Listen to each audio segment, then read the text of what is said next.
Booker 84 ou Légion 88 incarnent ce courant. Leurs actions ne se limitent pas à la musique. Dans leur sillage, le nombre des exactions racistes explose au milieu des années 80. Pour les journaux, le skinhead devient l'archétype de la brute raciste.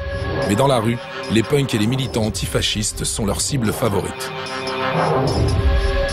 La réalité du moment, c'est effectivement un mouvement skinhead qui, en France comme partout en Europe à ce moment-là, a été complètement radicalisé à l'extrême droite. Et là, je vais être explicite là-dessus.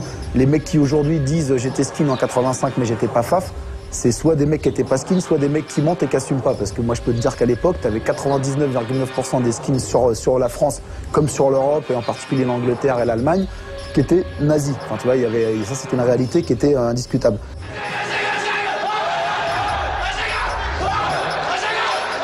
À l'époque, il y avait une distinction. Il y avait les skins nationalistes et il y avait les skins national-socialistes.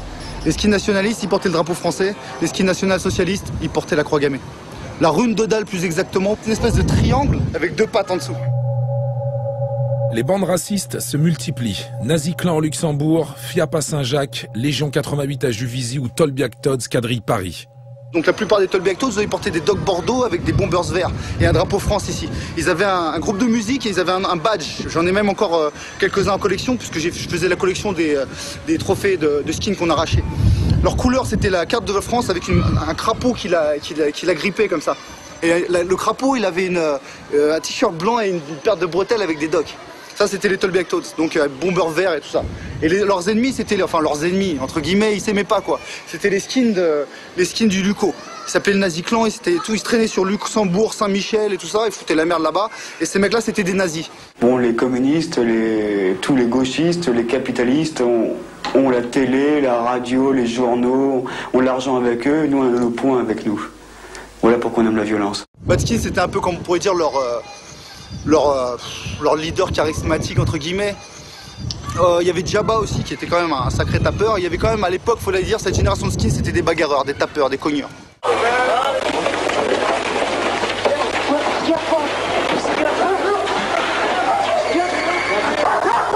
Ils disent avoir leur territoire. Ici, à Saint-Michel, ils traînent toute la nuit cherchant la bagarre.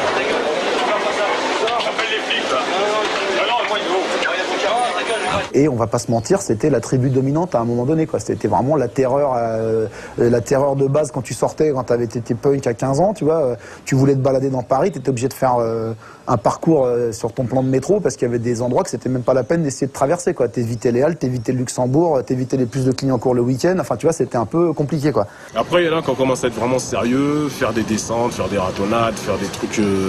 Le truc le plus facile, c'était d'aller dans les concerts où il y avait les opposants, quoi. Genre tout ce qui était Redskin, tout ce qui était punk.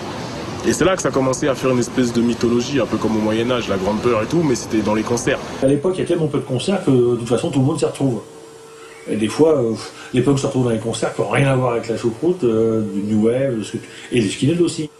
Et évidemment, dans ces cas-là, tu as un clan et un autre clan. Un clan étant en plus dans un rapport d'affirmation qui passe par un rapport de force. Traditionnellement, les punks se font taper par les skinheads. Ça, c'est un grand classique. Nous, les skins, on n'a aucun rapport avec les punks. Les punks, c'est des voyous, nous pas. C'est des drogués, c'est des connards. Musicalement, c'est nul en plus. Voilà, quoi. Nous, on n'a aucun rapport avec les punks, quoi. Qu'est-ce qui se passe quand vous croisez une bande de punks dans la rue? Ça fait boum.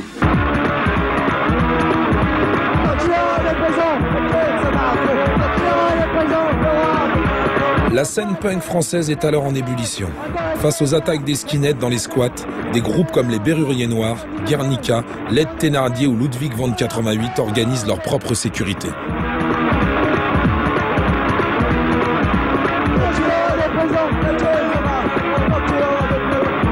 Donc, si tu veux, il y avait à ce moment-là un bouillonnement alternatif qui était musical, politique, social et qui avait j'ai envie de dire comme dénominateur commun le fait d'être né et de vivre principalement dans la rue. Le fait qu'il y ait des groupes aussi politisés joue beaucoup parce que la vague, ce qu'on appelle le rock alternatif quand même, elle déferle un peu dans tout le pays avec des groupes qui ont quand même une conscience politique quand même diffuse et importante dans une optique antiraciste, mondialiste, internationaliste en tout cas, qui est dynamique beaucoup plus importante à l'époque, en tout cas, que les mouvements de repli sur soi, que les fachos illustrent. Et donc on voit émerger donc des gens avec un fort ressentiment de ne pas se laisser faire. Et on en arrive à se dire, bon, il y en a plein le cul, quoi. Les FAF, ils font vraiment trop chier. On en a marre de subir leurs lois. Et donc, il est temps qu'on s'organise, nous aussi, en bande. Une bande radicale qui se chierait pas dessus et dont l'objectif serait l'antifascisme radical et faire changer, en gros, la peur de camp, quoi.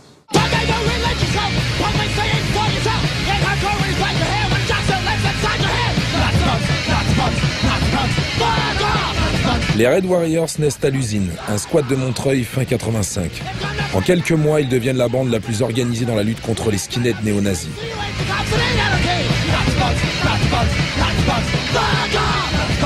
La rue est un terrain, hein, au même titre que les urnes, et nous, on est des gens qui avons vécu dans la rue et qui, par conséquent, l'avons à cœur et ne comptons pas leur abandonner. Et c'est tout, quoi. Je veux dire, il n'y a pas à aller plus loin, on ne discute pas avec l'extrême droite. On ne nie pas l'utilité de la violence dans certains cas extrêmes, mais on estime que l'extrême droite est un cas extrême, quoi. Et voilà, c'était groupons nos forces pour être plus balèzes ensemble, quoi. La création des Red Warriors, c'est une rencontre entre plusieurs personnes. Déjà, moi je connaissais Jeff depuis... on se connaissait à l'usine, on traînait déjà ensemble, et Jeff, lui, connaissait Julien. Et on s'est rencontrés avec une 4e personne qui s'appelle Nano, ils ont monté le truc et c'est parti là-dedans. Au début on était 4, après on était... de 4 on est passé à 7, de 7 et à la fin on a fini à 14. Et en fait, très vite, si tu veux, on part dans un délire, tourner en caisse et défoncer les mecs, tu vois. Parce que pour nous, vu ce qu'on avait subi, vu le discours que tenaient ces mecs-là, vu les histoires qui se trimballaient sur les bandes de skin faf les plus tendues, des histoires de viol, de tabassage, de lynchage et compagnie, nous, les défoncer pour nous, c'était, tu sais, acte de salubrité publique.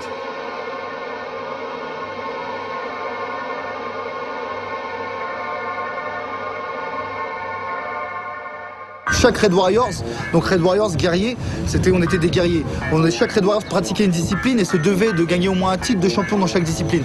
Je sais que Julien était champion de France de full contact, il y avait Franck qui était champion de France de Kung Fu, il y avait Scan qui était champion de France de boxe française, il y avait moi qui était champion d'Europe de Kung Fu, de boxe chinoise, de Santa.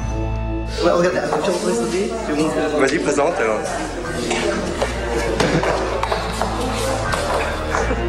Il y avait aussi Bébé Desbois qui est quand même monté jusqu'à un championnat d'Europe de kickboxing mais qu'il a perdu.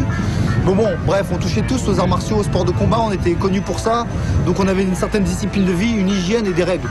Dans les mythes fondateurs, j'ai envie de dire, on va l'appeler comme ça, il y a effectivement cette fameuse descente au Baldiz, cela s'appelait la Java maintenant, un truc comme ça. Bref, à l'époque ça s'appelle le Baldiz et tous les jeudis soirs il y a des soirées qui s'appellent Acide Rendez-vous.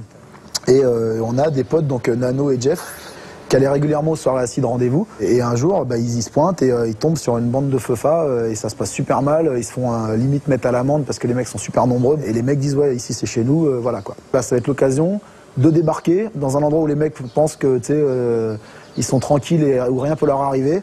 Et on va leur montrer que ça c'est fini. Voilà. Ce qui a été une des premières réelles offensives face au mouvement skinhead où Pascal de Juvisy s'est fait décoiffer sa raie. C'était un skin, il avait une raie sur le côté, tu sais, comme Adolf Hitler, et rasé à blanc sur les côtés. On l'appelle Pascal de Juvisy. Donc c'était les Légions 88 et toute la clique là. Et les Red Warriors, ils sont allés, ils ont tous mis Bombers retourné, c'est pour ça, pour se reconnaître face au skin. C'est comme ça que la légende du Bombers retourné est née. C'est pour ça que je dis que c'est un mythe fondateur, parce que c'est vraiment la première descente des Red Warriors en tant que bande constituée. Alors voilà la descente, on est tous morsous, parce que bon, c'est quand même fausse au vin blanc. On est dans une Citroën Visa et on est 7 dans la voiture. Il y en avait même qui étaient dans le coffre. C'est-à-dire que si c'est pas toi qui descends leur ouvrir la porte, ils peuvent pas sortir de la voiture. Tu vois. Et quand ils sont arrivés, ils ont foncé en caisse, ils sont tous sortis avec les battes de baseball, en bomber orange, ils ont tout déménagé. Alors, la légende veut que les keufs, que les flics aient été prévenus par les FAF. Mais bon, ça reste à prouver. Enfin, bon, toujours des types qu'en 20 secondes, t'as des CRS qui sortent de tous les côtés, ils bouclent le quartier et on se fait tous pécho. Nano s'est fait coincer dans une entrée d'immeuble. Et ils l'ont attaché, il s'est rendu, hein. Il a posé son arme, il a dit je me rends, ils l'ont attaché, et ils l'ont coincé contre l'escalier et ils lui ont cassé toutes ses dents. Quand je dis toutes ses dents, Nano, ils lui ont cassé toutes ses dents. Et à l'époque, il avait 17 ans ou 16 ans, ils lui ont cassé toutes ses dents. Et manque de bol, ils le savent pas, mais il est mineur, tu vois. Donc imagine, on arrive au commissariat en ruine, moi j'ai 18 ans depuis genre 6 jours, lui il est encore mineur, il a genre 16 piges, tu vois, et il est genre surfoncé, les dents cassées et tout, enfin tu vois, donc...